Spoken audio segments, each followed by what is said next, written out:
ለባንዳነት ጫካ መግባት ግዴታ አይደለም። ባንዳነት እዚሁ ቤት አለ፣ እኛ ውስጥ አለ። ቤተ መንግስት ይኖራል፣ ሚኒስትሮች ምክር ቤት ይኖራል። ከህግ ውጪ ሙስና የምትሰጥና የምትቀበል ከሆነ አንደ ባንዳ ነህ። ወታደራዊ ከሆነ በቂ ዝግጅትም እንዳለ ከመሪዎቻችን እንሰማለን። በተለይም ከመከላከያ ኃይሎቻችን እንሰማለን። ብረት በጋለ ጊዜ የሚታው ነው። እድልህን በደረሰ ጊዜ ተጠቀም። አስምራን የሚለው ይሄ ነው።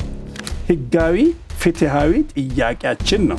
የኤርትራንና የኤርትራን ህዝቦቻችንን ስለምንወድ ነው ምንለምነው።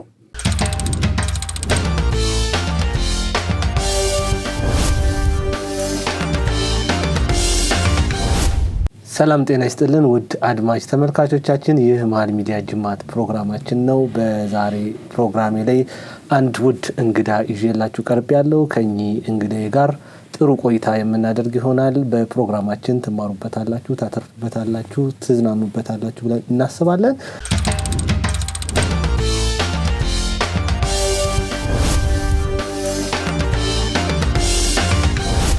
የለውጡ መንግስት ወደ ስልጣን ከመጣ 7 ዓመታት ተቆጥሯል። እንግዲህ ማለት ነው በእነዚህ ዓመታቶች በርካታ ውጣ ውረዶች አልፈዋል። አንዳንዶች ለውጡ ሀዲዱን ስቷል ይላሉ። አንዳንዶች ደግሞ አይ በዚህ ሁሉ መከራና መውጣት መግባት ውስጥ የጠቅላይ ሚኒስትር ዶክተር አብይ አህመድ አስተዳደር ትልቅ ስራ እየሰራ ነው ብሎ ይናገራሉና የእርሶ እይታ ምንድን ነው? በፍጹም አልሳተም። እኔ ቀጥታ ነው የምናገረው። የሚከራከር ካለ ይከራከረኝ ይችላል። እኔ በመረጃ በማስረጃ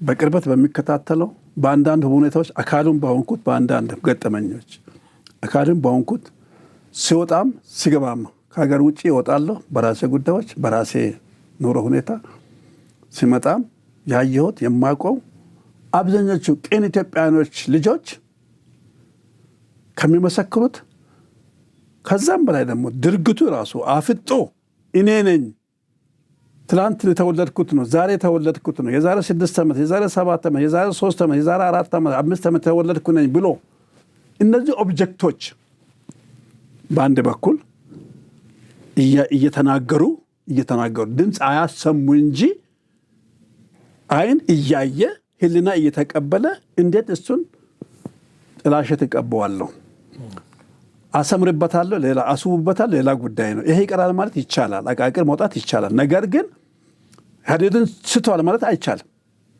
ፍጹም እኔ እንደዚህ አይነት የሚል ግለሰቦች ቢኖሩ አእምሯቸው ነው ከሀዲዱ የወጣው። እነሱ ይሄ ስራ ሳይሆን ድርጊቱ ሳይሆን ይሄ ፖሊሲ ሳይሆን የወጣው የነሱ አእምሮ እና አስተሳሰብ ወጥቷል። አንዴ ነው። ሁለተኛ ይህን በኢኮኖሚ ወይም በሚሰሩት ግዙፍ ልማት ስራዎችን ብቻ አይደለም የሚመዝነው። ዋናው የሰው የተበላሸ የጥላቻ የቅም የብቀላ እሱም ሀዲድ ውስጥ ገብቷል። ሀዲድ ውስጥ እንደወጣ ትግል እየተደረገ እንጂ ተቃራኒ ውጣ አልወጣም ውጣ አልወጣም። ይህም ከምን ይገለጻል? በግጭት ይሄው በኦሮሚያ ግጭት ሀዲዱ ምንድን ነው? ሰላም ነው፣ መደመር ነው፣ አንድነት ነው፣ ወዳጅነት ነው። ፓርኮች በወዳጅነት ስም ይጠራሉ። ሌላው ቀርቶ ፓርኮች በአንድነት ስም ይጠራሉ፣ ይተገበራሉ። አንድ ያልሆኑ ሰዎች ወይም አካላት ወይም ቡድኖች አንድ እንደሆኑ ይጠበቃል። ሽምግልና ከትልቅ እስከ ትንሽ ከጳጳስ ከቄስ እስከ ፓስተር ከወጣት ሴት እስከ አሮጊት እናት አያቶች ሁሉ የትኛውም የሰውን የህብረተሰብ ክፍል ሄዶ በአማጾች መሪዎች እግር ስር እየወደቁ ጫማቸውን ይልሳሉ። በእንባቸው እግሮቻቸውን ያጥባሉ፣ ይለምናሉ፣ ያስለምናሉ። ግን ምን በሰጠ ምን አሳየ እንደሚባለው አይነት በእግር ይረገጣሉ። ስለዚህ ሀዲድ አልወጣም የመንግስት ፖሊሲ።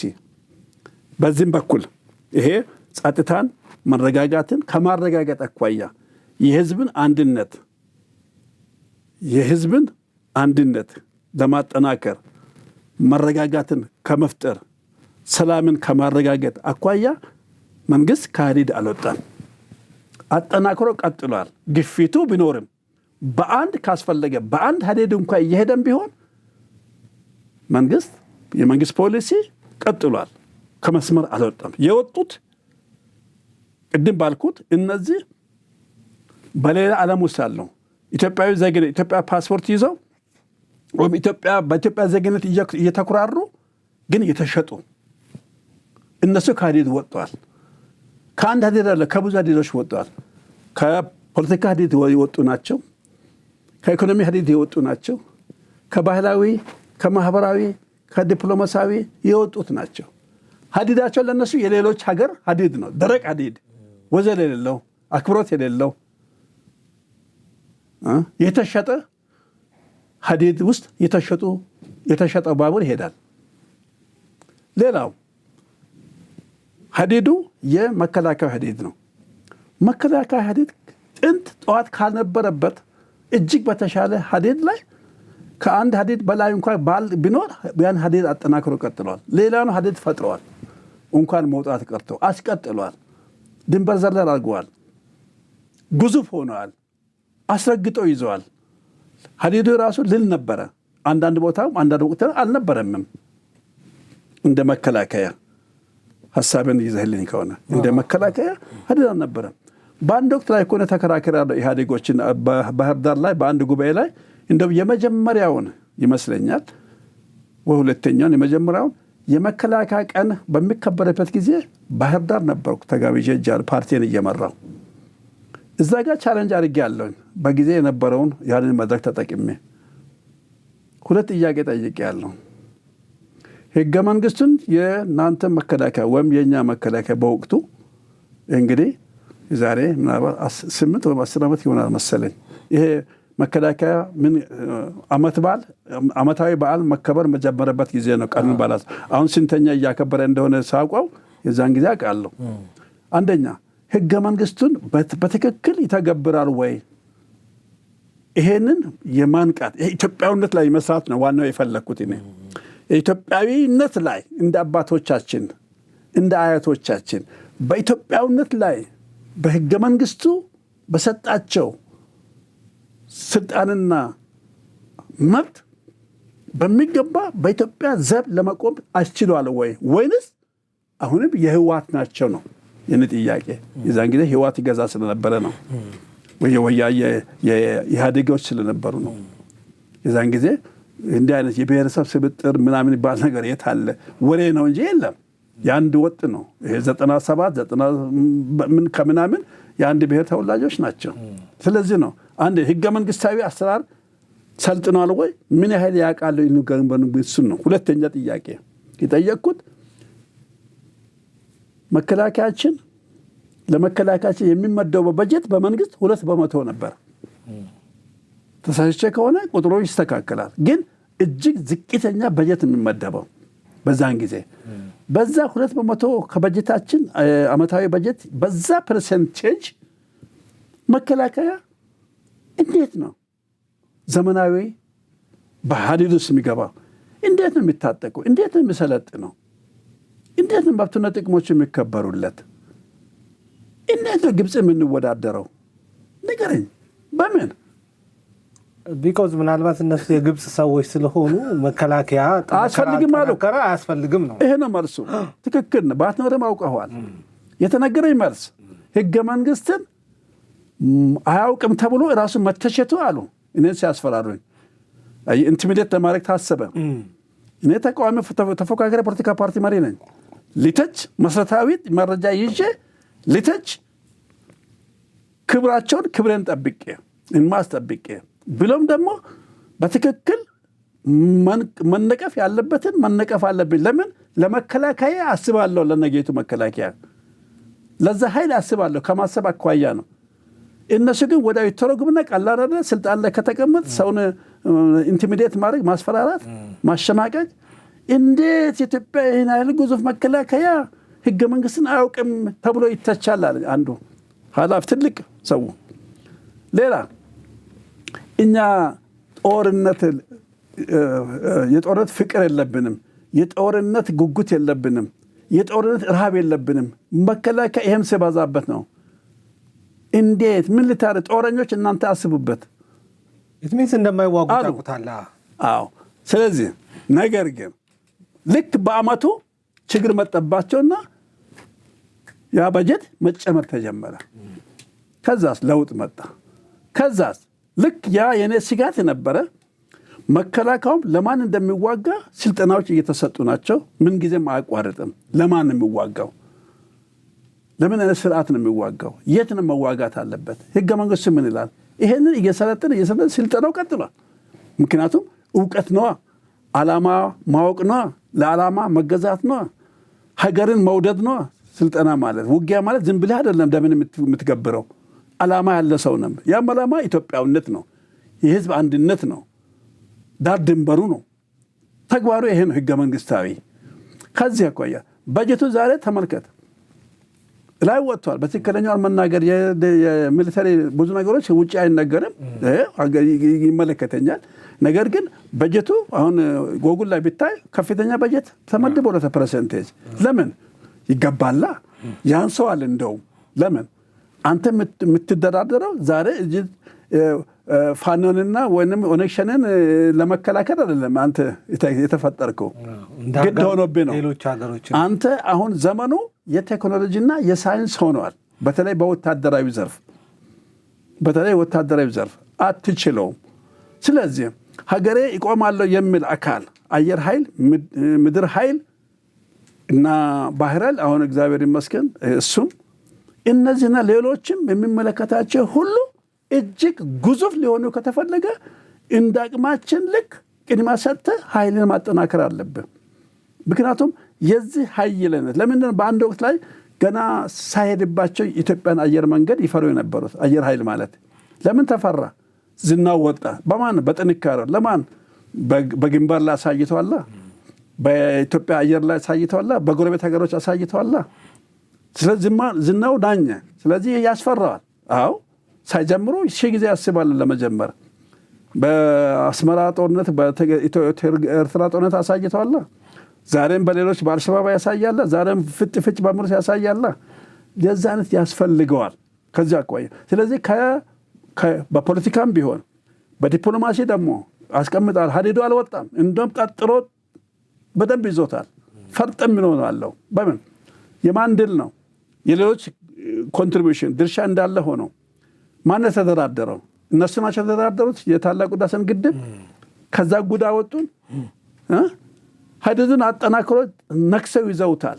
እየሄዱበት ነው፣ እያበዙት ነው፣ እያሰፉት፣ እያጠናከሩት ነው እንጂ ዲፕሎማሲ ሄድ አሁን በቀይ ባህር መግቢያ በር ላይ ማን እየታገላለሁ? እነሱ ናቸው የሚታገሉት። በአንድ በኩል እያፈረሱ ከእነሱ ጋር እየተዳበሉ እየከሰሱን እያስከሰሱን፣ ግን አሁንም የባህር በር እውነት እስከሚሆን ድረስ ይቀጥላል። ምኑ ዲፕሎማሲው ጦር አይደለም እዚያ ያዘመት ነው። እሱ የራሱን ዝግጅት ያድርግ፣ ግን ዲፕሎማሲ ነው። ስለዚህ ጠንክሮ ይዘዋል። ኢኮኖሚም ቢሆን ዛሬ ስንት ሌቭል እየሰራ ነው። የትኛው ዓለም ባንክ ነው እኛን ወርዶ ታች ነጥብ ላይ ያስቀመጠው? ከአብዛኞቹ የአፍሪካ ሀገራት በላይ ነው ያለ ነው። 7-8 ጂፒ አለን። አስቀድሞ አስነውር። አሁንስ እንደገና ደብል ዲጂት ይታሰባል ለመጪ ዓመት። ይሄ ምን ጊዜም ወድቃት ጋር ነው። ከ6 በታች ወድቃት ታቅም ኢትዮጵያ በእውነት ነው። በዚህ በ7 ዓመት ውስጥ ይሄ ነገር ተነሳው ሁልጊዜ በ7 በ8 በ9 መካከል ነው ያለው ጂፒዩ። ይሄ ኑሮ ውድነት አለ፣ እሱ አይካደም። ግን ኑሮ ውድነትንና የኢትዮጵያን እድገት በአንድ ሳጥን ውስጥ አታስቀምጥም። ተመሳሳዮች ናቸው። ኑሮ ውድነት እድገት ማለትም አይደለም። እድገትም ኑሮ ውድነት ላይ እዛ ላይ አይወሰንም። ተመጋጋቢዎች ናቸው፣ ይደጋገፋሉ፣ ይጎዳዳሉ። ነገር ግን ልዩነትና አንድነትን ማወቅ አለብን። ኑሮ ውድነት አለ በበለጸጉት ሀገር። የበለጸጉት ሀገር ኑሮ ውድነት አለ ስለተባለ ኑሮ ውድነት ውስጥ ናቸው። ስኳር ይሄን አልጨመረ፣ ዳቦ ይሄን አልጨመረ ማለት እድገት የለም ብሎ መኮንንና መካሰስ አይቻልም። ለምን? ሀያል መንግስት ሀያል እንደቀጠዋላ። ኑሮ ውድነትን በመከላከያ የበላይነት እንዴት ታወዳድራለህ? ስንዴ ለኤክስፖርት የሚያደርገውን ካናዳን እንዴት ነው ካናዳ ኦታዋ ውስጥ ከተማ ውስጥ ዳቦ ጨመረ ስለተባለ ስንዴ የለም አያመርትም እንዴት ትለዋለህ? እያመረተማ ለሀገር ዓለምን እየቀለበ ነው። ዘይት ተወደደ ትላለህ። አዎ ዘይት ተወደዋል። እሺ ሌላ ነገር ዘይት ትላንት ከነበሩ ጨምረዋል። ለነሱ እኮ ውድ ነው። ለዜጎች እኮ ይጮሃል። አሜሪካ ሰሞኑን ባለፈው ክረምት ነበርኩኝ። አሁን ኑሮ ከትላንትናው ከአምናው ካቻምና ጨምረዋል። ግዢው የአስቤዛ ግዢዎች ጨምረዋል በተወሰነ ደረጃ። ለዛ ለገዢው ግለሰብ ትላንት ያለመዱ ስለሆነ ዛሬ ጨምሮባቸዋል። ያጉረመርም አለው። ያ ማለት ግን የኢትዮጵያን የአሜሪካን ሀያልነት የትራምፕን መንግስት ይገዳደረዋል? ይናገራሉ ግለሰቦች፣ ግን አይደለም። ኢኮኖሚያቸው ጠንካራ ነው፣ ለዓለም የሚበቃ ነው። ስለዚህ አንዳንድ ጊዜ ስንናገር ሚዛናዊ መሆን አለብን። አዎ ይሰማናል። እኔም ግለሰብ ይሰማኛል። ዘይት በ2800 እየገዛው 5 ሊትሩን አዎ ትላንት ስንት ነው? 1000 የማይሞላ በ500 በ800 እየገዛው ዛሬ በጥቂት ወራት ውስጥ 2000 መግባቱ መጠጋቱ ያስፈራል። ግን መፍትሄ ምንድን ነው? ይሄ ለሆነ ብለህ ኢትዮጵያ የለም ተንኮታኮታለች አትችልም። ለምን? የሚታያቸው ነገሮች ደግሞ ልማት ናቸው፣ ገቢ የሚያስገኙ ናቸው። ስለዚህ 5 ሊትር ገዛ እንደሆነ ለአንድ ወር፣ ለአንድ ሳምንት፣ ለ2 ሳምንት አሁን እንዴት እንደምትኖር አስተካክለው። ይህን መንግስት አይነግረንም፣ ግን መንግስት ደግሞ ይሰራል።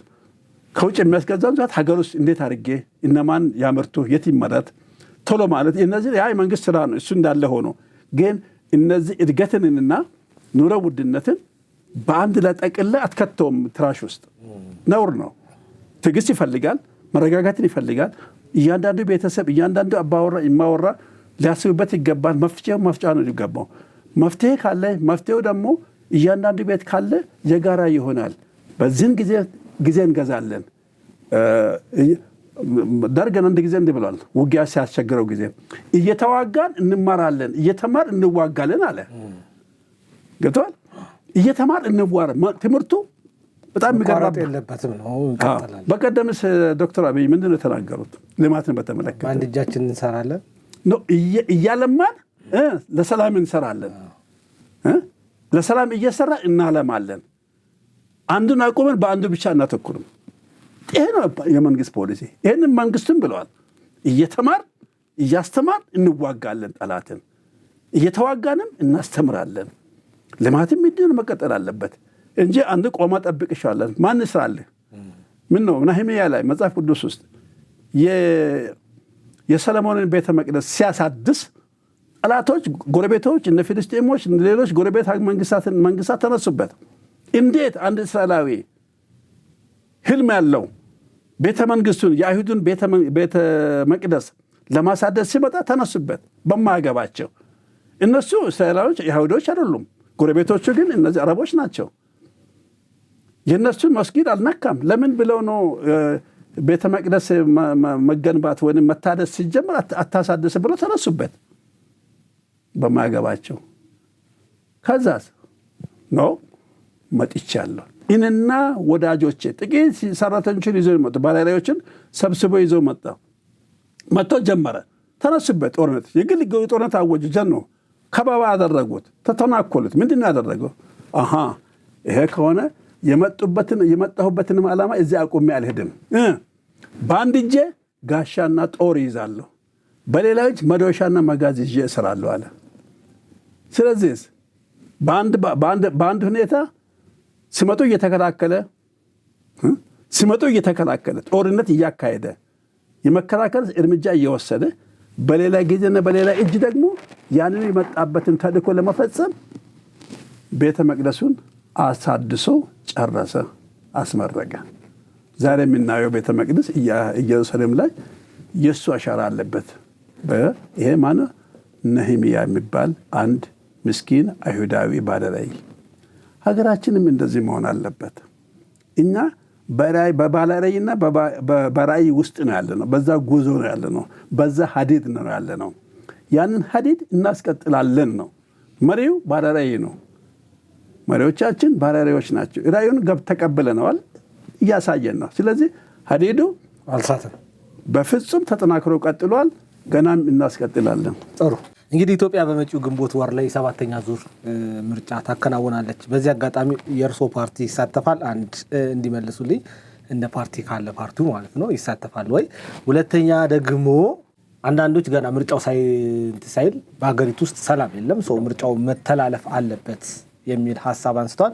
መንግስት ነው ማካሄድ አለበት ይላል እና ምንድነው ምርጫው ቢራዘምስ የእውነት አሁን እነሱ እንደሚሉት መፍትሄ ይኖራል? ሁለተኛ ነገር ደግሞ ከዚህ በፊት እዚህ የሚለን ከሆነ በኮሮና ወቅት መንግስት ምርጫው ይተላለፍ ሲል ነው መተላለፍ የለበትም ሲሉ ነበሩ ተቃዋሚ ፓርቲዎችና አንዳንዴ መንግስት ይሄ ይሁን ሲል ተቃዋሚ ፓርቲዎች ደግሞ ኖ ይሄ አይሆንም የማለት ነገር አለ። ይሄ ጀስት መቃወም ለምዶብን ነው ወይንስ ምንድነው? አጠቃላይ ከምርጫው ሁኔታ ጋር አያይዘው አጠር አድርገው እንዲመልሱ። እኔን በተመለከተ አንደኛ ፓርቲው ይወዳደራል ወይ እዛ ምርጫ ውድድር ውስጥ ይገባል ወይ ኖሮ ህልውና ተጠብቆ እንደ ቀድሞም ኖሮ ቢሆን ኖሮ ያለ ጥርጥር ይገባል። ቦይኮት አርጌም አላቅም። ብዙ ምርጫዎችን ተሳትፈናል። የ2007ንም ከዛም በፊት የነበረ 2005 አይደለም 2003 ነው 4 2-3 ምርጫዎች አካሂደናል። ያ መብትም ጭምር ነው። መብትም ነው። ወደን ፈቅደን የተፋጠርንበትም ዓላማ ምርጫ ውስጥ ገብተህ በምርጫና በህዝብ ድምፅ ያንተን የፖለቲካ ግብአት ሽጠህ ለመራጭ ተቀባይነት አግኝቶ ስልጣን ይዘህ ፖለቲካ ፕሮግራምን ማራመድ ነው ህዝባዊ እስከሆነ ድረስ። እርግጥ ነው በነበረው ስርዓት የኢህአዴግ ስርዓት ያ እድል ምርጫ መግባቱ እድል ቢሆንም የይስሙላና የአጃብነት መስሎ እንዲታይ ተደረገ። እሱንም በምርጫ ማግስት አውግዘነዋል። እንዴት እንዲህ ሊሆነ እውቅናም አልሰጠነውም። በአደባባይ ነው የኮነን ነው። ለምን ፍትሃዊ አሳታፊ አለመሆኑና የትም ሀገር ተደርጎ በማይታወቅ ስሌት 97 ወይም 99.4 99.6 አሸነፈ እየተባለ የተደሰኮረበት ከመሆኑ አኳያ አሳማኝ ምርጫ አልነበረም። ስለዚህ ተቃዋሚ ነኝ። አዎ ስነስርዓት ጠብቄ አሳውቄ ያለው ምርጫ ውስጥ ግን ገብተን ነው። አሁን የእርሶ ፓርቲ አለ? አይ እኔ ፓርቲ ቅድም መግቢያ ላይ እንዳስቀመጡ የኔ ፓርቲ አሁን በህልውና አይደለም። እሱን ፓርቲ እየመራ አይደለም። ዲዞልቭ አድርጌ እኔ በግል አለሁኝ። ሌሎች እየተጠባበቁ ናቸው። የኔ አመራሮች፣ የኔ አባላት እውነትም በፍቅርና በመከባበር በዓላማ ስለመራን እንወደዳለን። በፓርቲ በኢትዮጵያ ራዕይ ፓርቲ አባላትም ሆነ አመራሮች ሰላም ነው አለን። አሁንም የኔን አቅጣጫ የሚከተሉኝ የሚፈልጉ የኔን አወዳደቅ ማወቅ የኔን አካሄድ የኔን አሰራር የኔን አነሳስ ከአቋሜ ተነስተው አብሮ ስለሰሩ ስለመራኋቸውም ስለተመካከርንም ስለታገልንም በጋራ ላዩንም ታችንም አብረን ስለወጣን በገጠር በከተማም ስለሆነ ጥቂት የማይባሉ ብዙ አባላት አሉ። ታሪክ ምስክር ነው። አሁን እኔ በተለይ ትምህርት ቤት ገብቼ ፒኤችዲን ከሰራ በኋላ ፖለቲካ መስመሬ ያው ድሮም አብሮ የመስራት ዓላማችን አንድ ስለሆነ እኔም የተነሳው ለዚህ ስለሆነ ከብልጽግና ጋር ስለተቀራረበ ከብልጽግና ጋር መስራትን መርጫለሁ። አሁን ባለው ተጨባጭ ሁኔታ ከኔ ጋር አብሮ የሚከተሉ ይኖራሉ በብዛት። ያ ሁኔታው በፈቀደ ጊዜ ይገለጻል። ስለዚህ እንደ ብልጽግና አሁን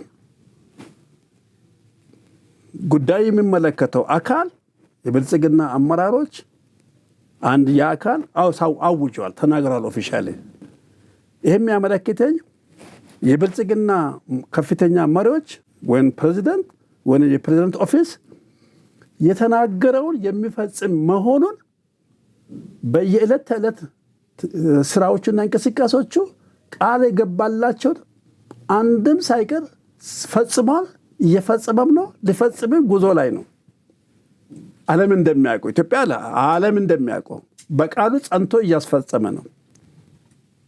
ምርጫንን በተመለከተ 5 ዓመት ኮንትራት የዛሬ 5 ዓመት በፊት ወይንም የዛሬ 4 ዓመት ከምናምን ወራት ገና ግንቦት ምርጫ ወራት ስላሉ 4 ዓመት ተኩል ቃል የገባውን ብልጽግና እንደ ብልጽግና የተመረጠበትን የመጀመሪያውን ምርጫ ባሸነፈ ጊዜ ቃል የገባለትን የጊዜ ሰሌዳ ምርጫ ቦርድም ህግ ላይ የተቀመጠው በየ5 ዓመቱ መሆኑን ምርጫ የሚካሄደው ያንን እንደሚያከብር ቃል ገብተዋል። አንደኛ አዋጅ ነው።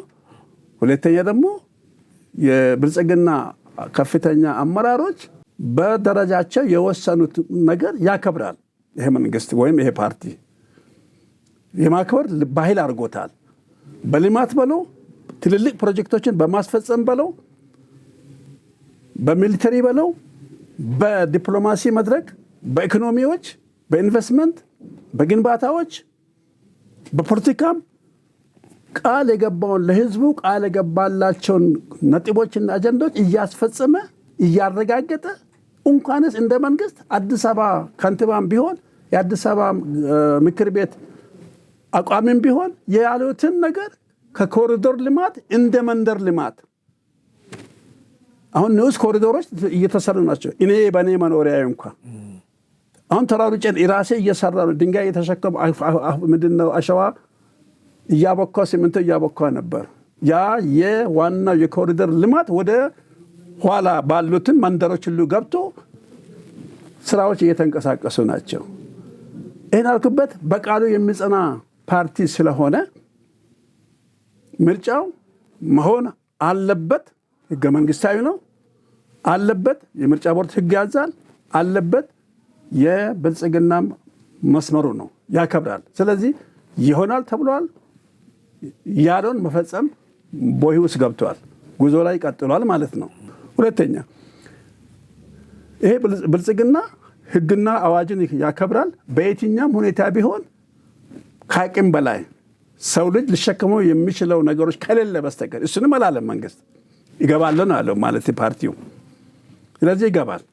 ኦኬ አንገባም መግባት የለብንም የሚሉት ግለሰቦችም ሆነ ፖለቲከኞች ወይም የፖለቲካ ፓርቲዎች አመራሮች ሁለት መልክ አላቸው። እኔ ያውቃለሁ። ሁለት መልክ ናቸው። አንዳንዶቹ በአንድ በኩል በአንደኛ የብልጽግና ፓርቲ በማሸነፉ የዛሬ 4 ተኩል ዓመት በዛ ምርጫ ላይ በህግ እና በህዝብ ድምፅ ይሄንኑ ህጋዊ አሰራር ተከትሎ በኮረጆ የመጣውን መንግስት ይኮንናሉ። ቀድሞ የመጀመሪያዎቹ ዓመታት ላይ በተለይም ባለፉት 3 ዓመታት እውቅና ሰጡት፣ ሆይ ብሎ ተቀበሉት፣ ድምፅ ሰጡት። የዛሬ ተቃዋሚዎች፣ ግለሰቦች፣ ፖለቲከኞች፣ አንዳንድ ፓርቲዎች ሆ ብሎ መረጡት። ጭራውንም አልደረሱበትም። ሆ ብሎ መረጡት። ከፍተኛ ድል ሰጡት፣ አመኑት። ልክ እንደ ፓርቲያቸው ተቀበሉት፣ አጸደቁት። አንድም የዛን ጊዜ ቦይኮት ያደረገ የሚባለው ከተወሰነ ከአንድ ወይም ከሁለት ፓርቲዎች በስተቀር እነሱም እንደማያሸነፉ ስላወቁ ፈራ ተርባ እያሉ ለጊዜ ሊሳተፉ አልፈለጉም። አቅማቸውን አውቀው ወይንም ለመጉዳት ስለፈለጉ ምርጫውን ሌላ ኸው ብለታ ልክ እንደ ብልጽግና አባላት መረጡትና ያስመረጡት። ዛሬ ለምን እንደሱ አሉ? ለምን ወደ ኋላ ተመለሱ? አሁን አንደኛ አንዳንድ ቦታ ላይ የግል ጥላቻ የተመኙትና የቀረቡበት ምክንያት፣ ድምፅ የሰጡበት ምክንያት፣ የደገፉበት ምክንያት እንደ አሰቡት ባለመሆኑ ደስት ከጥቅም አንጻር ማለት ነው። ከጥቅም አንጻር እንደፈለጉት አልሆነላቸው። እንደዛ ባለመሆኑ ኩርፊያ ውስጥ ገቡ። ወደ ራሳቸው ማየት ጀመሩ። ወደ ህዝብ ሳይሆን ወደ ድምፃቸው ሳይሆን ወደ ራስ ማየት ተጀመሩና ኩርፊያ ጀመሩ። ከሀገር ወጡ፣ ከወለሉ። ከዛስ ታስረው የወጡትም አሉ፣ ተፈተው ነፃነት አውጀው እድሜ ልክ ሞት ተፈረደባቸውም በዚህ መንግስትና በዚህ ፓርቲ አመራር ይቅርታ ተደርጎላቸው ወጡ። ትንሽ ጉዞ ጀመሩ። 1-2 ፈርማታ ከሄደ በኋላ ተጠራጠሩ። ምኑን የሚመኘው ቦታ በእነ እከሌ ተሞላ፣ ተያዘ። ያ ወንበር በእነ እከሌ ተያዘብኝ፣ እኔ ምን ተርፋለሁ? አየለ ተንሳፈፍኩ። ትላንት የሞት አዋጅ የተፈረደባቸው ናቸው በኢህአዴግ ጊዜ። ከዛ ሞት ወጥቶ ስልጣን ፈለጉ። ስልጣኑ እሱን ማለት ነው። አዎ አሁን አሜሪካን ወይም ውጭ ሀገር ወይ እንግሊዝ ሀገር ወይ አውሮፓ የተፈለገ ቦታ ሆነ አየር ላይ በቃ ይንጫጫሉ። መንግስታቸው አየር ላይ ሊያቋቁሙ ነው ግንቦት ላይ ወሰኔ ላይ አየር ላይ። በኢትዮጵያ አየር ላይ መቼም አይሆንም። በአሜሪካና እንግዲህ ቦታ ከተሰጣቸው ቢፈልጉ ምን ላይ ነው ወጥተው ጨረቃ ላይ ይሁን ሌላ ላይ ሄደው መንግስታቸውን ወይም ፓርቲያቸው ካላቸው እነዚህ ፓርቲ የሌላቸው ናቸው። እነዚህ ሁሉ ፓርቲ የላቸውም። ጫጫታ ግለሰቦችና ቡድኖች ተጠራርተው ነው። አሁን ቤንዚንና ውሃ በምንም አይነት አይዋሃድም። አሁን የሚመስሉት ነገር የገገራ ጠላት አለን የሚሉትን የብልጽግና መሪዎችና ከፍተኛ መሪውንና ህዝባችንን በመናቅና በማጥላላት የሚመቻቸው አድርጎ ይረባረባሉ። ስለዚህ አንደኛው ተቃዋሚዎች የሚሉት ምርጫው ቦይኮት አናረግም መግባት አለብን የሚል ነው።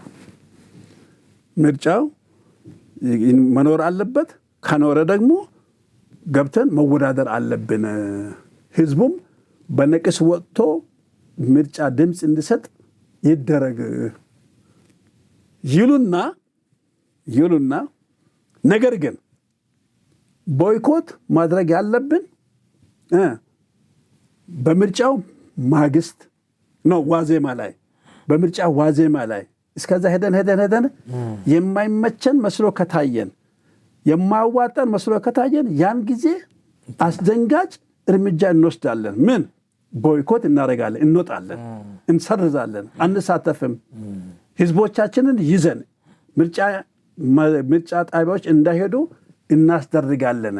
ግን በነቂፍ ወጥቶ ይምረጥ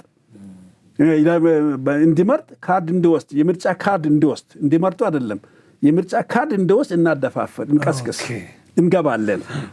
ግን ዕለት በዕለት እግር በእግር ስለምንከታተል የኛ አካሄድ የማዋጣ ከሆነ መስሎ ከታየን በመጨረሻ ሰዓት ላይ በ11ኛ ሰዓት ላይ እርምጃ እንወስዳለን። ህዝቦቻችንን ካርድ የያዙትን በሙሉ የኛንና የብልጽግና አባላትንም ጭምር ይዘን ምርጫ ካርድ እንዳይጥሉ እናግዳቸዋለን፣ እንዳይመርጡ እናደርጋለን። በቃ ምርጫ ጣቢያ እንዳይገኙ እናስደርጋለን። ከጥናት ተነስተን ከክትትል ተነስተን ከቅርብ ክትትል ተነስተን የማያዋጣን መስሎ ከታየን የሆነ እንከን ይዘን እስከ ህዝባዊ መነሳሳት ድረስ እናደርሳለን ነው የሚሉት። አመፅ እንዲነሳ እናስደርጋለን ለእኛ የሚያዋጣ ካልሆነ በስተቀር። ይህን የምናገሩት ከኢትዮጵያ ክልል ከአየርም ሆነ ከየብስ ክልል ወጥቶ ነው የምናገሩት፣ አየር በአየር። ይሽ ሌላ ቡድን ደግሞ ምርጫ ካርድ ራሱ እንዳይወስድ መራጩ ህዝብ ምርጫ ካርድን እንዳይወስድ መጀመሪያ እንዳይመዘገብ አየዋል። ያ በኋላ ነው ከምርጫ ካርዱ ላይ ይወስዳሉ። ግን ይወሰድ እነዚህ ከነጭራሹ ካርዱን መውሰድ የለባቸውም። ህዝቦቻችን መራጩ ህዝብ ለምሳሌ 60 ሚሊዮን መራጭ የሚጠበቅ ከሆነ ያን ምርጫ ቦርድ ነው የሚገምተው፣ ግምቱን የሚሰጠን መጨረሻ ላይ። ግን ከዛ ውስጥ ምንም 60 ታስበው ከሆነ 40 እንኳ ወይ 30 ሚሊዮን እንዳገኝ እናድርግ። አስቀድመን ምርጫ ላይ እንዳይመዘገብ ዜጎቻችንን በየመስመሮቻችን እንቀስቅስ፣ ሁከትና ነውጥም እንድነሳ እናድርግ። ከዛ በፊት በእነዚህ ሁለት ጎራዎች በዋናነት ይለያሉ። ይህን የሚሉት ግን ምንድን ነው? እዚህ ሀገር ውስጥ ያሉት ተቃዋሚዎች ተፎካካሪ ፓርቲዎች አይደሉም የሚሉ አሉ። ምን የሚሉ ምርጫ ውስጥ አንገባም የሚሉት አሉ። ግን ደግሞ የነዚህ የአንዳንዶቹ ሰንሰለት የለም ማለት ደግሞ አልችልም። እኔ ፖለቲከኛ ነኝ፣ የህግም ሰው ነኝ። እናም ተሳትፌም ስለማውቅ ምርጫውን መርቼም ስለማውቅ ተሳትፌም ስለማውቅ ይመጡብኝ የነበሩትን ነገሮች ስለማውቅ አውቃለሁ። አይናበቡ ማለት ግን ሁሉ ሳይሆን አንዳንዶቹ ይህ ሰንሰለት ያላቸው ከውጭ ኃይላት ጋር ከውጭ ፖለቲከኞች ወይንም ከነዚህ ከአክቲቪስቶች ጋር ያላቸው ግለሰቦች ጋር ያላቸው ግንኙነት ያላቸው እዚህ አይጠፉም። በእነዚህ በኩል ነው ዋናው የተፈለገው። አሁን ምንድነው? ከምርጫ በፊት ህዝባዊ አመጽ፣ ህዝባዊ እምቢተኝነት እንድነሳ የሚቀሰቅሱ ስራ ውስጥ ገብተዋል ኦልሬዲ። ይሄንን ፓርቲ ብልጽግና አይደለም ህዝብም እንደ ህዝብ መብቱ ነው ማውቅ አለበት። መራጭ ህዝብም ሆነ ሌላው ለምርጫ ያልደረሰው ለካርድ ያልደረሰው ማንም ማወቅ አለበት። አመፅ ለምንም ለመቼም ሰርቶም አያውቅም። አመፅ የማይጠቅም የሚጠቅም ሆኖ መለየት አለበት። መቼ ይጠቅማል፣ መቼ አይጠቅምም። አሁን የሚጠቅም ይሄ ሀሳብ ጠቅላላው ነው ተጠርጎ መውጣት አለበት ከኢትዮጵያ አየርና ከኢትዮጵያኖች ህልውናን መንፈስ ጋር ተቃራኒ ነው። ዜጋን የሚጎዳ ነው። አሁን ለውጭ ኃይሎች በር ከፋች ነው። የነሱ መልእክት ነው። የግብጾች መልእክት ነው። የአንዳንድ አክራሪ የሱዳን መልእክት ነው። የአንዳንድ አክራሪ የኤርትራ ግለሰቦች፣ የአንዳንድ ቡድኖች የኤርትራ የአስመራ መልእክት ሊሆን ይችላል። የአንዳንድ አክራሪዎች እና ሰበብ ፈላጊዎች የጅቡቲው አንዳንድ የሶማሌ ሊሆን ይችላል። አንዳንድ ከበረማዶ ያሉ ሰዎች ናቸው። እንዲሆን የማይፈልግ ብዙ ባለድርሻ አካላት አሉ፣ በውስጥም በውጭም። የነሱ መልእክት ነው፣ የነሱ እንጀራ ነው። ስለሆነም ምርጫው ይካሄዳል። አዎ ይካሄዳል። እኛ እንደ ሰው እስከምናውቀው ምርጫውን አክብረን በምርጫ ህግ መሰረት ይፈጸማል። አዎ ይፈጸማል። ቅስቀሳዎች ይጀመራሉ። አዎ ይፈጸማሉ። እጩዎች ይቀርባሉ። አዎ ይሆናል። ምርጫ ቀን ይመጣል። አዎ ይመጣል። ህዝብም ከምርጫ በፊት የምርጫ ካርዱን ይወስዳል በደስታ አምኖበት ወዶ ፈቅዶ ጓጉቶ ምርጫ ካርዱን እየተመዘገበ በየምርጫ ቦርዱ በየወረዳው ይመዘግባል። ካርዱን ይወስዳል። ከዛስ በኋላ በምርጫው ቀን ስርዓትን ጠብቆ በሚሰጠው አቅጣጫና አካሄድ ላይ ሰላማዊ የሆነ ምርጫውን ያካሂዳል። የፈለገ ጉም ይምጣ፣ የፈለገ ነውጥ ይምጣ፣ ህዝብ ከመንግስት ጋር ተናቦ ይመልሰዋል። የሚመጣም ነገር የለም። ስለዚህ ምርጫው በዚህ መልክ የምርጫ ሁኔታ በዚህ መልክ እገመግማለሁ ነው። ያንንም አሳፍሯል። አሁንም ደግሞ የበለጠ ያንን ያረጋግጣል አጠናክሮ። የመጨረሻ ጥያቄ ላድርገውና አጠቃላይ በኢትዮጵያ ያሉ የትጥቅ ትግል ውስጥ የገቡ ቡድኖች አሉ። እነዚህን ቡድኖች አያይዘው በደንብ ፊት ለፊት የሚታወቁት ያው ፋኖ፣ ህወሓት፣ ሸኔ ናቸው። እነዚህ ሶስት ቡድኖችንና አጠቃላይ የባህር በር ጉዳይ ላይ የኢትዮጵያ የባህር በር ፍላጎት ጉዳይ ላይ የሚሉኝ ነገር ካለ እድል ልስጦትና በዚህ ላይ እንጠቅልለው። የባህር በርን ብዙ ሚዲያዎች አሁን እናንተ እስከ ዛሬ የመጨረሻ ቡድን ነው ማለት ጣቢያ ነው የተገኘበት። ግን በሳምንት አንዴም ሁለቴም ሌሎች ሚዲያዎች ኦንላይን ሚዲያዎች እንደናንተም ሆነ ሌላ የመንግስት ሚዲያዎችም እያቀረቡኝ ብዙ ጊዜ ሀሳብ ሰጥቻለሁ። በተለይ ፋና እና የቀድሞ ዋልታ እነዚህም እና አልፎ አልፎ ደግሞ ኢቢሲም አጋጥሞኝ ያውቃል። እና እንግዳ ነገር አይደለም ይሄ ጥያቄ። በጣም የምናፈቅ ርዕስ ነው።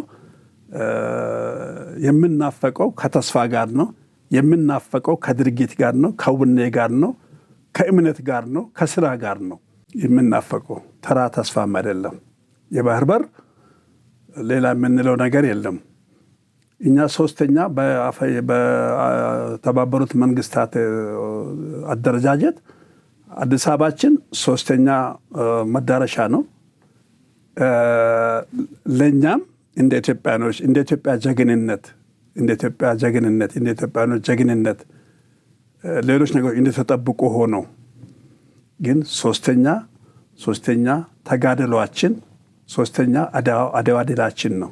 ይህንን ማረጋገጥ ማለት አድዋ ድል እንደተጠበቀ ሆኖ ታላቁ ህዳሴ ግድብ ሁለተኛ እሱ ሶስተኛ ጣቢያችን ነው። ሶስተኛ መዳረሻችን ነው። አይቀሬ ነው። እኔ ካለኝ ትንተና አጠቃላይ ትንተና ዲፕሎማት ነኝና ሲኒየር ዲፕሎማት እስከ ዛሬ የሚፈጸም ነበረ። ይህ ምናልባት አመታትም ወራትም አይጠብቅም ነበረ። ግን አንድ ስስ ብልት አለች። እኔ እንደሚገባኝ የመንግስት ኃላፊነት ባይኖረኝም ከእውቀቴና ከልምዴ ተንትኜ ሲመለከተው ኢትዮጵያ ይህንን ባህር ኃይል ለማስመለስ በቂ ህጋዊ መሰረት አለን። በቂ ዲፕሎማሲ ስራ ከበቂ በላይ ነው ባልልም በቂ የዲፕሎማሲ ስራ ተሰርቷል፣ እየተሰራም ነው። በቂ የፖለቲካ ድጋፍ አለን። በቂ የፖለቲካ በቂ የዲፕሎማሲ እንደዚሁም ህጋዊ ምክንያቶች መንደርደሪያ ሀሳቦች አሉን። ወታደራዊ ከሆነ በቂ ዝግጅትም እንዳለ ከመሪዎቻችን እንሰማለን። በተለይም ከመከላከያ ኃይሎቻችን እንሰማለን።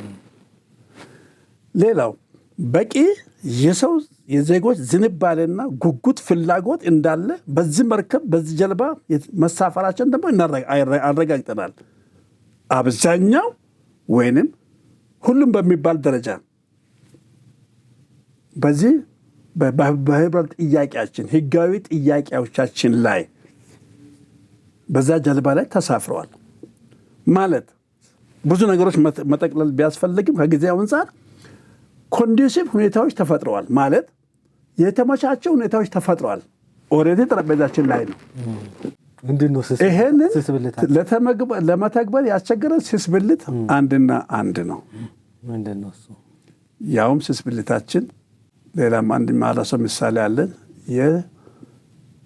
ለሌሎች የሚመች ለእኛ ስስብልት አድርገነው የቆጠርነውና በቀላሉ አንስተው ቢሳካላቸውም ባይሳካላቸውም በዓለም ህብረተሰብ ዘንድ በአፍሪካ አንድነት ላይ ወይንም በተባበሩት መንግስታት መድረኮች ላይ ለመንጫጫት ምክንያት አድርገው ይነሳሉ ብዬ ያ ስስብልታችን የአፍሪካ ህብረት መቀመጫ አዲስ አበባ መሆኗ ነው።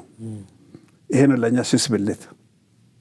እንዴት ብትለኝ አሁን ሰላማዊ እጅ እስከዛሬ ለሰላማዊ እጅ የተሰጠው እጅ አሁንም አልተመለሰም። የመንግስታችን የህዝባችን ሰላማዊ እጃችን ዘርግተዋል። ኑ እንደራደር፣ ኮምፕሮማይዝ እንደራረግ፣ ሰጥቶ መቀበል ፖሊሲ ዲፕሎማቲክ ፖሊሲን እንጫወት። ይሄንን ግሪን ካርድ ሰጥተዋል። ግሪን ካርድ ዘርግተዋል። በመሪ አፈ የወጣው በህግ አውጪ አካላት በእኛ በፓርላማ የተነገረው ያን ቤት አጨብጭበ የተቀበለው ያጸደቀው ሀሳብ አለ። በሰላም እንደራደር፣ አስመራ ሆይ፣ ፕሬዚዳንት ኢሳያስ ሆይ ስሙን፣ እንደራደር፣ እንነጋገር፣ ወደ ቀድሞ ማንነታችን እንመለስ፣ አብረ እንገልገል፣ ህዝባችን አብሮ ይገልገል። ህዝቦቻችን ካስፈለገም ነው ተደራደር፣ የምትጠይቁት ካለ እንስጥ፣ ምንጠይቀው ግን ስጡን እያለ ነው። ሰላማዊ መንገድ ነው። ካለፈስ ያ እስከ መቼ ይቀጥላል ነው? ያ እስከ መቼ? አንድ ጊዜ በአንድ ወቅት ላይ ገደብ ሊኖር ይገባል። ሰላምንም ከተረከብክ እሺ ዝግጁ ነን። ካልፈለከስ ራሳቸው ይተነኩሳል። አሁን ጀምረዋል አይደለ? ትንኮሳዎች ተጀምረዋል። በቃ የታመነ በተዘዋዋሪ አሁን በወያኔ በኩል አድርጎ ነው፣ በህወሓት በኩል አድርጎ ነው አሁን የሚቀሰቅሱት። እሱን ከኋላ አድርጎ ከፊት አድርጎ ከኋላ እየወጉን ነው። ያ በቂ ምክንያት እኛ ጦርነት ውስጥ ለመግባት ግን መንግስታችን ትዕግስተኛ ሆኖ በታላቅ አስተውሎት እና በታላቅ ጥንቃቄ እየሄደበት ያለ ምክንያት አንድና አንድ ነው። ምናልባት ለዚህ የሚገፋፉ መንግስታት በተለይ ግብፅና ሌሎችን በዙሪያ ያሉትን ከዚህ ቀደም እንደተሞከረ ሁሉ የህብረቱ አድራሻ እንዲቀየር ጥያቄ ማቅረብና ያን ነገር ዳይቨርት ለማድረግ ወይንም ያን ነገር አስፍቶ ለማለትና ይህን ጥያቄ ከአዲስ አበባ ይነሳ የሚለውን አጀንዳ ለማራገብና ዋናውን የኢትዮጵያን ህዝብ ጥያቄ አቅሎ ለማየትና በዚህ እንዲዋጥ ለማድረግ ችግር ለመፍጠር የታሰበ አካሄድ ስለሆነ ስስብልት ነው ጥያቄ። ኦኬ። ስለዚህ አንዱ እኔ በድምቅ የሚገባኝ ይሄንን ስስብልት እንዴት አድርገን እንወጣ ነው። የኃይል ጉዳይ አያስቸግርም። ቅድም ያልኩት እነዚህ ኖርማል የሆነ እና እንደዚህ አካሄዶች ሁሉ ቤታችን ዝግጁነቱ ያለቀ ይመስላል። የእኛ ሳይኮሎጂ መስመር ውስጥ ነው። ጀርባ ላይ ተሳፍሯል። ሁሉ ነገር ጀርባ ላይ ተሳፍሯል። አስፈላጊ ነገሮች ሁሉ የኃይል ጉዳይ አይደለም። የህዝብ እንደ ህዝብ ሆይ ብሎ ልክ እንደ ታላቁ ህዳሴ ግድብ ግንባታ እንደዛ አይነት መልኩ ተነስቶ ዝግጅቱ የጠበቀ ነው የህዝብ አስተያየቶች ስንወስደው። ነገር ግን ጥያቄ የሆነብን የትኛው አማራጭ ያዋጣናል የሚለው ላይ ነው። ሄደው ማዋጣቱ አይቀርም፣ ግን ጊዜ ይባክንብናል፣ ይበላብናል። አሁን ጥበበው አለ እዛ ውስጥ። አሁን ለመንግስት ምክር ለመሰተን ላለመሰተን እኔ መስመር አይደለም ገና፣ ግን መድረኮች ሲኖሩ የሚሰጠው ይሄ ቅን የሆነ ኢትዮጵያዊ ማንነት እንደ ፖለቲከኛ እንደ አንድ ምሁር የማቀርበው እንደ አንድ ተንታኝ የማቀርበው ነገር ይሄ ነው። ስስብልቱ ላይ ጥንቃቄ ከመደረግ ውጪ ሌላ ነገሮች አልቆ ተዘጋጅተዋል። በሰላም ከመጡ በሰላም ዝግጁ ነን። ለመደራደር ከመጡ እንደራደራለን። እንዴ ምንድነው መደረገው?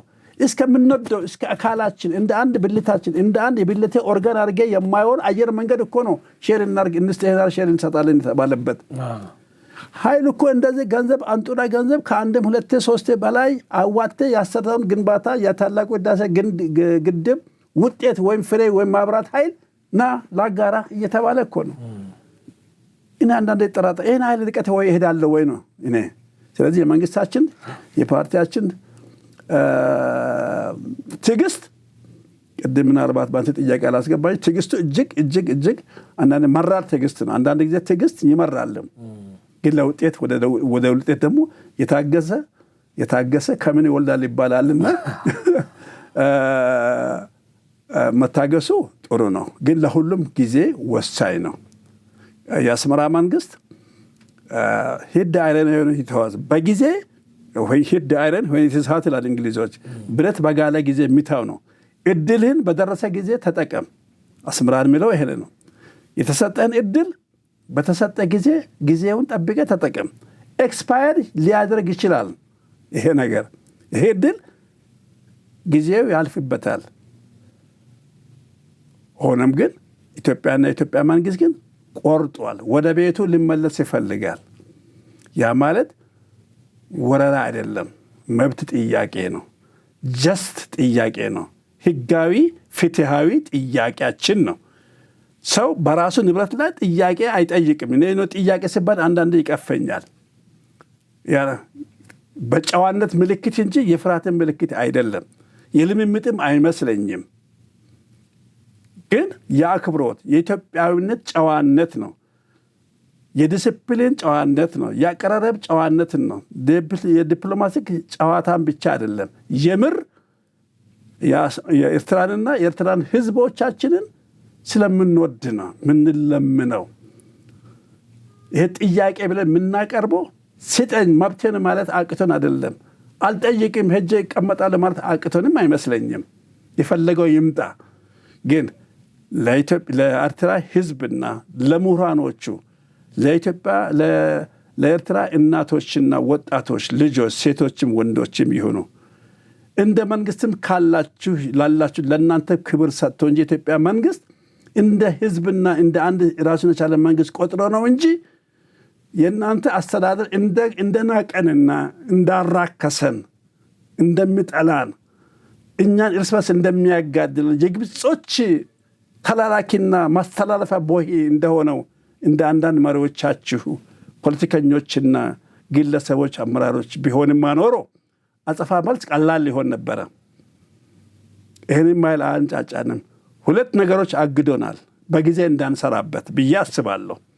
አንደኛ ለጎረቤትና አካላችን ለሆነው ለኤርትራ ህዝብ፣ ለዲያስፖራ ኤርትራውያኖች ለሁሉም ባይሆን ሰላምን፣ መልካም ጉርብትናን፣ የጥንት የጠዋቱን ግንኙነት ለሚያውቁ ለናፈቁ ለነሱ ክብር ብለን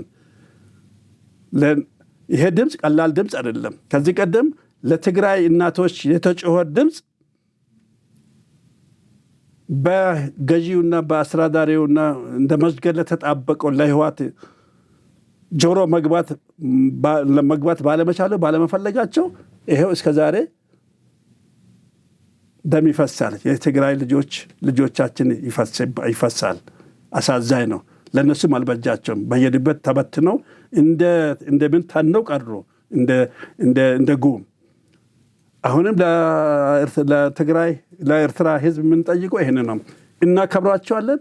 ለኤርትራ እናቶች፣ ህፃናት፣ ወጣቶች፣ ለምሁራኖች ለሁሉም በማሰብ አንድ። ሁለተኛ ደግሞ ይህን ነገር ያቆየ ነው ወይም ሊቆየ የተገደድበት የዓለም አቀፍ ህግንና የአፍሪካን አንድነት ቻርተር በማክበር አኳያ ነው። አማጦ እስኪያልቅ ታገስን። የሰላም እጆቻችን የምነከስ ከሆነ የቀኝ እጃችን የመንግስታችንም ሆነ የፓርቲያችን የህዝባችን የቀኝ እጅ የሰላም ጥሪ፣ የንደራደር ጥሪ፣ በፍቅር እንኑር፣ የሚገባንን ስጡን፣ የሚገባችን ውሰዱ ወይም እንቀባበል፣ ይሄ የሰላም እጃችን አንዱ ቀኝ እጃችን ከተቆረጠ በእናንተ ጥርስ ንክሻ ግራ እጅ እስከምንሰጣችሁ አትጠብቁ። ምናልባትም ሁለቱም እጆቻችሁ ታጣላችሁ የሚል ነውና እስከዛም አንደርስም። እግዚአብሔር በእውነት ፍትህን ለሁላችንም ይሰጣል። የፍትህ አምላክ ስለሆነ በዚህ አጠቃልላለሁ። በጣም አመሰግናለሁ። እንግዲህ ከሶቪየት ህብረት ከራሽያ ትምህርቶትን አቋርጠው ኢትዮጵያን ለማገልገል መጥተዋል። እንኳንም አገለገሉ። ኢትዮጵያን ከምን አይነት ጉድ እንዳወጡም አይተናል። ያን ውሳኔ መወሰኑት የድፍረት ውሳኔ ነው። በገንዘብ አይደለም፣ ሀገሩትን ወደው ነው ያንን ያደረጉት። አሁንም ሀገሩትን ወደው እያደረጉት ላሉን ነገር በጣም አመሰግናለሁ። በመጨረሻ እንደው የሚሉት ሀሳብ ካለ እድል ልስጦት፣ አለበለዚያ ልዝጋው። አይ በቃ ጨርሻለሁ። ረጅም ጊዜ ነው። በጣም አመሰግናለሁ በትዕግስት ስላዳመጣችሁኝ። እኔም ሳልሰለች ከዚህም በላይ መቆየት እችላለሁ። ነገር ግን መናገር ሱስ ኖሮብኝ አይደለም። ከውስጤ የሚሰማኝና ያደግኩበት የኖርኩበት ባህል ያደረግኩት የኢትዮጵያ ፍቅር ነው። ቅድም አልኩት ይሄ በቃ ፓትሪዮቲዝም ነው። ቢያንስ በዚህ እንኳ ህዝቤን እስከ መጨረሻ እስትንፋስ እስካለች ድረስ መንቀሳቀስ እስካልችል ድረስ ገና ብዙ እሮጣለሁ። እስከዛ ድረስ አገለግላለሁ። ያልኩትን ቃሌን እጠብቃለሁ። በሌላም ቢሆን እኔ ምን ጊዜም ዝግጁ ነኝ። ለማናቸውም ህዝቤን በየትኛውም መልክት ህዝቤንና መንግስትን ለማገልገል ዝግጁነትን የተጠበቀ ነው። መጨረሻ ማጠቃልለው በርቱ። እናንተም እንደ ሚዲያ እንደ መሀል ሚዲያ ስለተገኘ ነው ህዝብ እኔን እንዲደርስ የፈቀዳችሁልኝ። ይሄንን እውቀቴንም ልምዴንም ግብስባሰውን ተውት። የማይጠቅማችሁ ካለ ታገሱና በትዕግስት ይዩት። አዳብራችሁ ስሩበት። በልምዴና በእውቀቴ ላይ የምትጠራጠሩ ካላችሁ ሁሉ ግን እውነትና የማውቀውና የሚገባኝን ያህል ሂደት እጅ አስተምሬያለሁ፣ ወሰጥቻለሁ፣ አካፍያለሁ ማለት እችላለሁ። በዛ ላይ አዳብሩት። ግጭትን፣ ጥልን፣ ጥላቻን አናባበስ። አይጠቅምም፣ ጠቅሞንም አያውቅም። የትም ቦታ አላደረሰንም። 3 መንግስት አይቻለሁ። ከጃንሆይ የመጨረሻ ዓመታት ጀምሮ በትምህርትም በአብዛኛው ጊዜ በአገልግሎት አሳልፌያለሁ። ኢትዮጵያን በሚመለከት ይኸው ዛሬ 18ኛው ዓመት ላይ ነው አክቲቭሊ መንቀሳቀስ ከጀመርኩ። አክቲቭሊ ያለ ደሞዝ ያለ ገቢ በራሴ ወጪ በራሴ ክሳራ በቤተሰቤ መስዋዕትነት።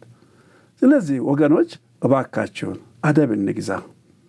ዓለም ሲቆብናል። በተለይ ባንዳነትን ለባንዳነት ጫካ መግባት ግዴታ አይደለም። ባንዳነት እዚሁ ቤት አለ፣ እኛ ውስጥ አለ። ቤተ መንግስት ይኖራል፣ ሚኒስትሮች ምክር ቤት ይኖራል። ምክር አይደለም አናቆም። ባንዳነት ንግድ ቤቶች ይኖራሉ፣ መኖሪያ ቤቶች ይኖራሉ፣ ትምህርት ቤት ይኖራሉ። የትም ቦታ ይኖራል። ባንዳነት ሊኖር ይችላል። እኔ መረጃ ኖሮኝ አይደለምና፣ ግን አሰራሩ ይሄን ነው የሚመስለው። ስለዚህ ባንዳነት ማለት ሀገርን አለመውደድ ነው። ሀገርህን ቁርጠኛ ለመውደድ ህልና ይመሰክራል ወይ ነው የኔ ጥያቄ። ይሄ ነው ባንዳነት። ከህግ ውጪ ሙስና የምትሰጥና የምትቀበል ከሆነ አንተ ባንዳ ነህ። ህገ መንግስታዊ አሰራርን ህግና ህግ የመስሪያ ቤትን ህግ የማታስፈጽም አንተ ባንዳ ነህ። ከሌሎች አፍራሽ ጉዳዮች ላይ የምትተባበር ከሆነ፣ አመፅን የምታባብስ ከሆነ፣ ወጣቶችን ለአመፅ የምትቀሰቅስ ከሆነ፣ የምትልክ ከሆነ፣ በገንዘብም ሆነ በምን በሞራል በማቴሪያል በመሳሪያ የምትደግፍ ከሆነ አንተ ባንዳ ነህ። የግድ እኮ ጫካ ለይቶላቸው የገቡት አይደለም። የነሱ የእንደዚህ ውጤት የዚህ አይነት አሰራር ውጤቶች ናቸው። የሻዕቢያ ውጤት ነው፣ የህወሓት ውጤት ነው። የዛ ሁሉ ስለተገዙ ስለተቀሰቀሱ ስለማያውቁት ነው። ምስኪኖች ናቸው። የታውቃሉ። ገና በአካል በትምህርት እንኳን ተማሪ ቤት ያልገቡት ናቸው። ወጣቶቻችን እያለቁብን ያለው በሁለት በኩል ጥይቶች። ይህ ህግን ለማስከበር እነሱ ግን የውጭ የግብጾችን ተልእኮ ለማስፈጸም በማያውቁት ሜዳ ያልቃሉ። አረ ይተው እና ታሪካችን እንደ አዲስ እንስራ። ይሄ ምርጫ እውነት ለመናገር ብልጽግናን ወይም ሌላውን ፓርቲ ለመምረጥ ሳይሆን እስቲ እውነት ኢትዮጵያን እንደ አዲስ ለመስራት እንምረጥ።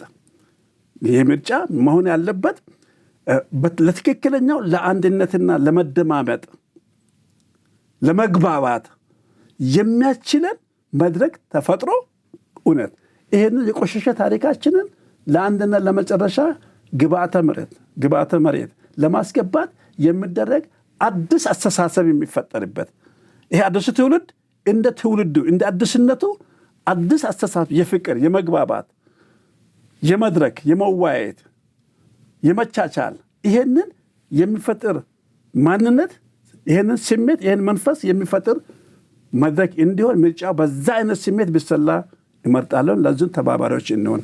አመሰግናለሁ። በጣም አመሰግናለሁ ለነበረን ጊዜዎትን ሰጥተው ብዙ ቁም ነገሮችን አስተምረውናል። ብዙ ተመልካቾቼም እኔም የተማርንበት የሚሆን ፕሮግራም ነው። በጣም አመሰግናለሁ። ውድ ተመልካቾቼ የነበረን ፕሮግራም ይህንን ይመስላል። በሚቀጥለው ሳምንት ከሌላ እንግዳ ጋር እስከምንገናኝ መልካም ሳምንት ይሁንላችሁ። አመሰግናለሁ።